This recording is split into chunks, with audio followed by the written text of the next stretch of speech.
Hai, pada kesempatan kali ini kita akan membahas siasat yang ke-7 dan ke-8 gabung ya, karena topiknya sedikit, dimana yang ke-7 itu adalah skip snacking and less cheating. No cheat days, only cheat meals. Ya, jadi most of the time we are saving, anytime we can shopping. Most of the time we are dieting, anytime we can cheating.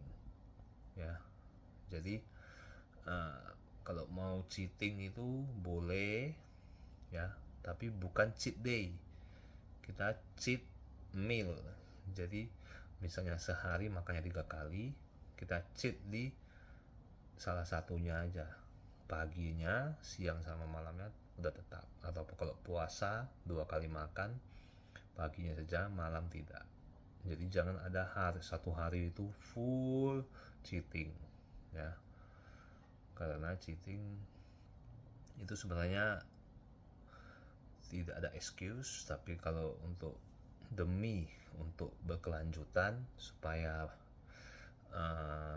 puasa atau pola makannya yang sehat bisa berkelanjutan, bisa long lasting, maka kita perbolehkan cheating, tapi harus diimbangi dengan aktivitas fisik yang cukup dan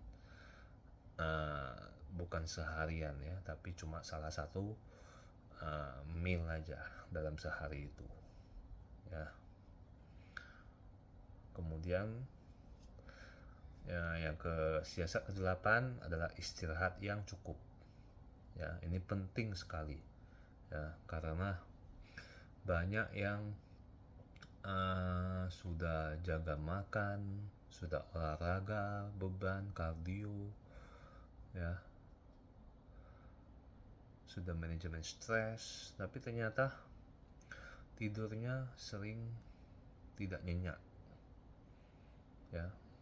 Ada yang tidurnya sudah cukup secara kuantitatif ya, 6 sampai 8 jam, tetapi sering kebangun, tidak kualitas tidurnya, kualitatifnya tidak baik ya. Jadi gangguan tidur itu bisa meningkatkan namanya hormon kortisol kita. Nah, kalau kortisol dalam tubuh kita, hormon stres kita meningkat, itu otomatis insulin juga akan tidak akan keluar ya, otomatis tidak akan terjadi lipolisis ya, pembakaran lemak, dan akan terjadi penumpukan lemak dalam tubuh kita ya, gula berlebih, dan gula darah juga akan meningkat.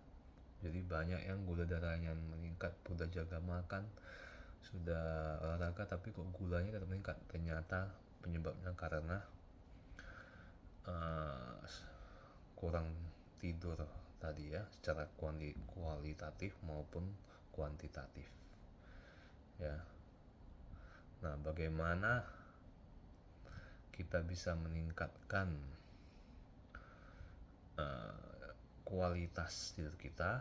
Itu ada 5 ya. Yang pertama, yang secara regularity ya, jadi tidur pada jam yang sama. Jadi kalau misalnya hari ini kita tidurnya jam 10, maka besok sampai selanjutnya jam 10 terus sama. Jadi biar circadian rhythm tubuh kita tidak bingung ya, karena kalau kita tidur Senin sampai Jumat jam 10, tiba-tiba Sabtu karena mau begadang, mau nonton bola atau yang lain, nah itu akan mengganggu circadian rhythm kita dan bisa menyebabkan kualitas itu tidak nyenyak. Kemudian yang kedua, cleanliness ya, kebersihan. Jadi menjaga kondisi kamar kita bersih dan nyaman itu sangat penting sekali ya, karena kalau kita nyaman, bersih kamarnya, otomatis kita akan tidak stres ya, jadi gampang tidur, gampang lelap tidurnya ya. Kemudian yang ketiga, darkness ya. Jadi lampu harus dimatikan. Kenapa? Karena pada saat tidur itu akan keluar namanya hormon melatonin di otak kita, dan hormon melatonin itu akan terhambat keluarnya kalau ada cahaya, ya. Jadi kalau lampunya terang, hormon melatonin tidak keluar, otomatis tidurnya tidak akan nyenyak, ya. Begitu juga kalau kita sebelum tidur kita main HP, blue light dari cahaya itu terkena terus ke mata kita, nah itu juga berpengaruh, ya. Hormon melatonin tidak keluar, itu tidurnya akan terbangun-bangun dan tidak nyenyak, ya. Kualitas tidurnya akan kurang. Jadi 1 jam atau 2 jam sebelum tidur, wifi matikan, HP dijauhkan, ya, supaya tidurnya lebih nyenyak.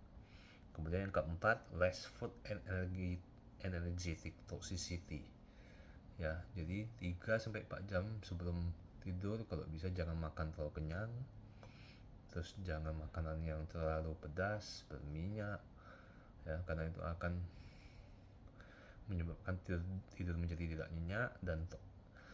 Dan juga kalau bisa 6 jam sebelum tidur itu batas terakhir minum kopi, ya, karena kopi itu mengandung kafein, itu dia akan meningkatkan saraf simpatis kita, saraf kita untuk terjaga untuk aktivitas, sehingga kita tidak ngantuk dan sulit tidur, ya. Terus yang kelima, breathing properly, ya. Jadi atur napas, ini juga sering orang sepele, apa sih atur napas? Ternyata atur napas ini sangat penting, ya. Kenapa? Karena tadi pada saat tidur itu kita butuh yang namanya saraf parasimpatis, saraf rileks kita, ya. Untuk mengaktifkan saraf rileks kita itu salah satunya dengan cara mengatur nafas supaya tidak stres, ya. Jadi caranya itu dengan tarik napas 4 detik, terus buang napas 5 detik, lebih panjang daripada yang tarik napas, ya. Nah itu, jadi itu 5 tips supaya kualitas tidur kita nyenyak, sehingga imunitas kita juga akan terjaga dan menjadi lebih sehat, ya. Oke, sekian siasat ke-7 dan ke-8, semoga bermanfaat. All is well and pay forward.